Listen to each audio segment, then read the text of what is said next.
Hi, this is Mike from Model Makers Inc. in Rockaway, New Jersey. Welcome back for another segment of plastic working techniques. Today we're going to talk about cutting acrylic on a table saw. And there's a few things that I'm sure many people have run across. If you've ever tried to cut a piece of acrylic, most people get a very bad result. Chipping, cracking, shattering, and that's because of the blade that you're using. So first off, let's talk about the blade. This is an 80 tooth blade that's specifically designed for cutting acrylic. They're not cheap, but this is what you need to do the job properly. So that's what we have installed here on our 10-inch table saw.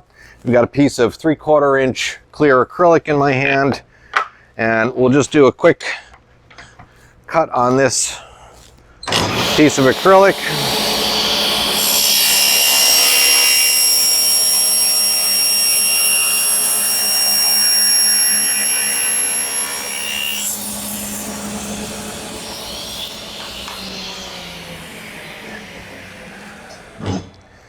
So you can see the result here.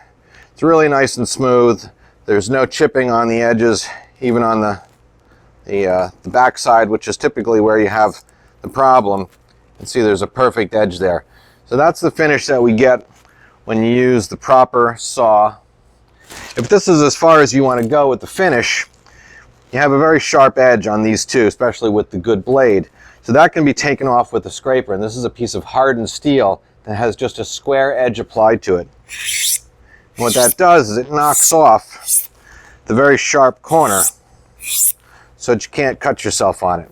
So if that's as far as you need to go with finishing, the last step would be to just scrape the corner. After that, we'll talk about polish finishing in the next segment.